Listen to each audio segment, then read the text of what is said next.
Hello സാന്ത്വനം രണ്ടാം ഭാഗം പുത്തൻ പ്രൊമോ വിശേഷങ്ങളിലേക്ക് എല്ലാ കൂട്ടുകാർക്കും സ്വാഗതം.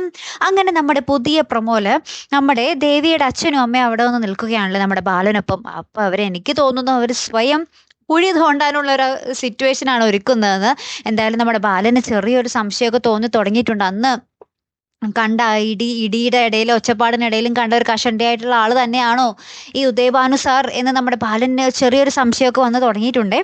അപ്പുറത്താണെങ്കിലും നമ്മുടെ മീനാക്ഷി വന്നിട്ട് നമ്മുടെ ആര്യനോടും മിത്രോടും പറയുന്നുണ്ട്, ഇന്ന് മുതൽ ദേവിയടത്തിന്റെ അച്ഛൻ ഉദയഭാനു സാറും കൂടി ആ കടയിൽ പോകാൻ പോകുന്നേ എന്ന് പറയുന്നുണ്ട്. അപ്പൊ ആര്യൻ ചോദിക്കുന്നുണ്ട്, അച്ഛന് സമ്മതിച്ചോ എന്ന് ചോദിക്കുമ്പോൾ ആ കൊള്ളാം, അച്ഛനല്ലേ പിന്നെ സമ്മതിക്കാതിരിക്കുള്ളൂ, അച്ഛന്റെ പുന്നാര മരുമോളല്ലേ എന്നൊക്കെ പറയുന്നുണ്ട്. അങ്ങനെ നമ്മുടെ ഉദയഭാനു നമ്മുടെ ശ്രീദേവിയും കൂടെ കടയിൽ പോകുന്നുണ്ട്. അപ്പോൾ ഉദയഭാനു വേഗം കയറി ആ ഒരു കൗണ്ടറിൽ കയറി ഇരിക്കുക കേട്ടോ, ക്യാഷ് കൗണ്ടറിൽ കയറി ഇരിക്കുക. എന്നിട്ട് ഇങ്ങനെ വലിയ ആളായിട്ട് പറയുന്നുണ്ട്, പുറത്ത് കാണുന്ന ലുക്കൊന്നും അകത്തില്ലല്ലോ, നമുക്കിതൊക്കെ ഒന്ന് ശരിയാക്കി എടുക്കണം എന്നൊക്കെ പറയുക കേട്ടോ നമ്മുടെ ഉദയഭാനു. അപ്പം നമ്മുടെ ശ്രീദേവിക്ക് നമ്മുടെ ഉദയഭാനുവിൻ്റെ ഇതങ്ങോട്ട് അത്രയ്ക്കും ഇഷ്ടമൊന്നും ആകുന്നില്ല കേട്ടോ. ഏറ്റവും ഒടുവിൽ നമ്മുടെ ഗോമതി ഇങ്ങനെ കൃഷ്ണമംഗലത്ത് നിന്നും ഇങ്ങനെ ദേവമംഗലത്തേക്ക് നോക്കിക്കൊണ്ട് നിൽക്കുക, ഭയങ്കര സങ്കടത്തോടു കൂടി. നോക്കുമ്പോൾ നമ്മുടെ ബാലനും ശ്രീദേവിയുടെ അമ്മയും കൂടി ഭയങ്കര കുണുകുണ ആ സംസാരം തന്നെ.